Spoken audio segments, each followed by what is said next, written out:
The thing that, so I wanted to highlight, so I've only got 15 minutes, but in that 15 minutes, I basically just want to go through the so what effect, which is basically, so the tenet that we did our economics on in CommSec and continue to do it on.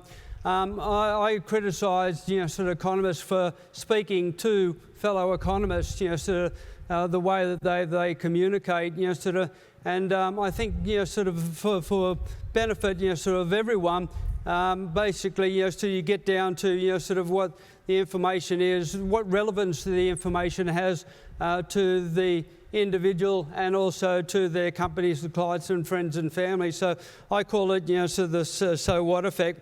Before I go much further, I better still put up the disclaimer slide. I'm not representing sort of CommSec, I'm not representing my former organisation, but when you speak with financial sort of matters, basically you've got to say this information is of general nature only and not specific to your own circumstances.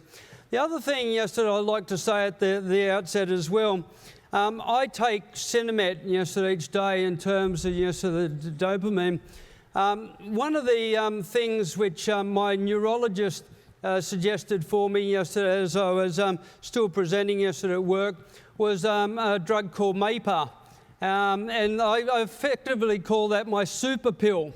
That if I wanted to make a little bit more intelligence, I take this super pill sort of basically 15 minutes before I present. And the things tend to flow a little bit better than sort of on my regular drug. So I am under the influence of MAPA by sort of presenting sort of here today.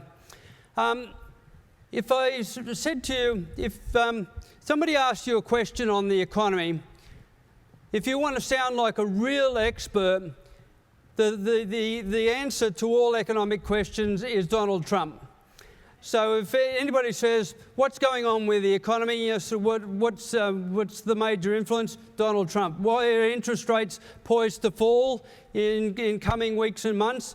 Donald Trump. Sort of the mayhem that's on the share market at the moment, sort of Donald Trump. That's nice, might be nice. We can be seen to be experts on that. But we need to go to the next stage and basically say, well, what is the impact? Sort of, is there any real impact on myself, my financial situation, or the business that I'm dealing with? And really, so what I would conclude in terms of the current environment is that Donald Trump is trying to correct the trade deficit with the rest of the world by raising tariffs. He won't be successful. And eventually markets will determine that he's not going to be successful in doing that. So I would say, and remembering I don't take into account your own personal financial situation, that this is very much a buying opportunity. The markets were at significant sort of highs. They now have come back under the influence of Donald Trump, and so there's probably better buying opportunities out there. But, whether it's the federal budgets or whether it's, interest rates or the Australian dollar, what we need to do is basically, when we know that the dollar is falling, we basically need to ask the so what question. Because there's winners and losers each time these things happen. When the dollar's falling, exporters in the economy benefit as a result of it, even though importers sort of don't. When interest rates are falling, it's always seen by the media as a wonderful situation, interest rates coming down. Now, from the point of view of a self-funded retiree, it's not a wonderful situation at all. And I think we need to be sort of mindful of the fact when we're interpreting things in terms of the media. So just as we look at the economics in the same way, ask so what, I basically, when I was confronted with the diagnosis that I had Parkinson's, had to do the same sort of thing. So what? What does this mean for me? So what's going to change in terms of my life? And what really sort of did change is that I needed to take some drugs to keep me going each day, to stop my muscles seizing up, to be able to speak reasonably clearly and sort of get on with normal life. And it has been successful. February 2022 is when I was diagnosed, having Parkinson's, and I was still managed to maintain the role of chief economist and keep the output going in the period afterwards. CommSec Economics, as I said at the beginning, we took a different approach when we came out with our economic reports and commentary and the like. And these are just some of the things that we introduced over time. The Mums and Dad Share Index, the portfolio, everyone seems to have bought Telstra shares over time, or Commonwealth Bank shares, or IAG shares or whatnot. And so we turned it into an index of how that share market, those shares actually perform. The iPhone index, it's like the Big Mac index, tries to get an idea of relative currencies. State of the States, in a couple of weeks' time, you will see the latest version of State of the States by my follower, the new chief economist over at CommSec, and things like the car affordability index as well. In terms of my Parkinson's journey, well, as I said, it began in 2022. Muscle stiffness, gaze. My wife could determine there's something wrong in terms of my gaze, in terms of my blank look.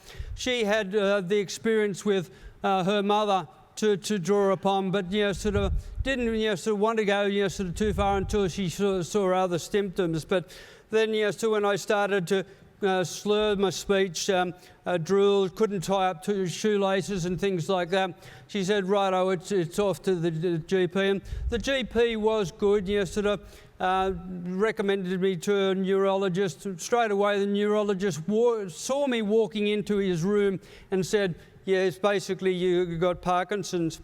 And as a response to that, so I've said, well, okay, we need to do all we can to be able to make your life more normal, or as normal as it can be. So my team, Craig, is my wife, which is the bedrock, of everything that stands.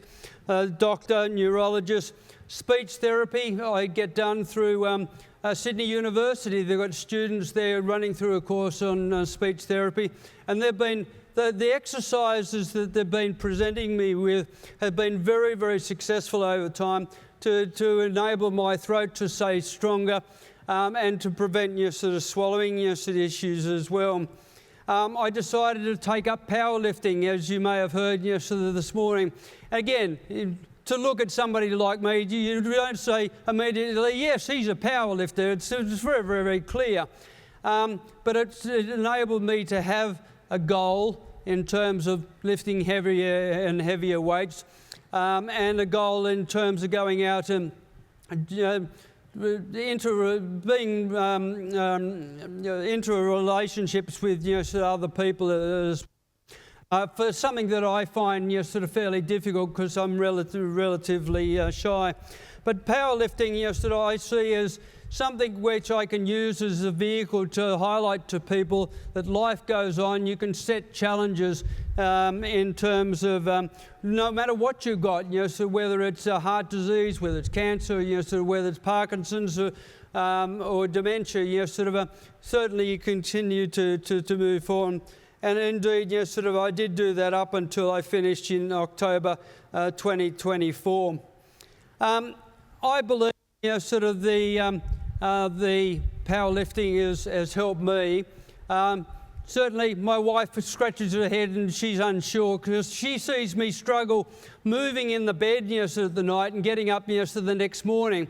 And I still do that. But once I am moving and get to the weights, then I have had success. This is the world rankings. Do you know they have world rankings for my age group and for my weight division? There's not just one around the world. There's a few more. But apparently I'm the number 6 in my age category, and the age category and also the weight. And as I say, it's probably a little bit like Steve Bradbury. There's not too many sort of in my category, but sort of something I do hold because I'm setting myself sort of further and further goals. It's given me a focus, and it's also Parkinson's has enabled me to stand back and spend a little bit more time with my friends, my family, and also in terms of the general community.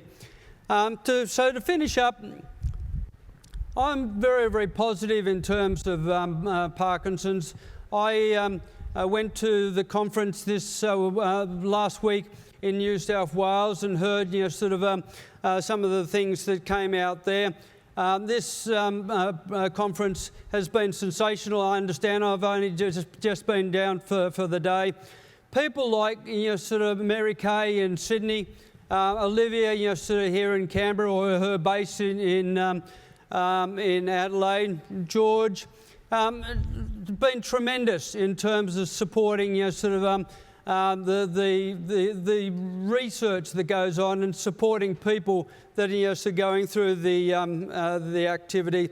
There's certainly plenty of experts to draw upon, as we've seen in terms of the conference today.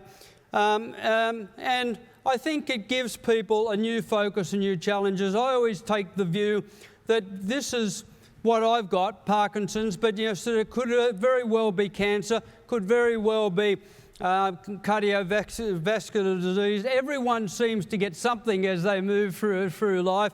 If this is my lot in life, then I certainly see it as very, very powerful. PD Warrior, as I said this morning, is something that I'm going to get into in a little bit more focus. And people one of the chaps asked me today, so what's next for you? Are you going to do some fundraising? Well, I can't say too much about it, but yes, there is an idea to go for the Guinness Book of Records in kettlebell swinging. Yes, that's a thing. Over a period of time, but if I can swing a kettlebell for something like 12 hours or 24 hours and break the world record, hopefully that will be again a focus for Parkinson's, and also raise needed funds to be able to throw into research. That's it for me.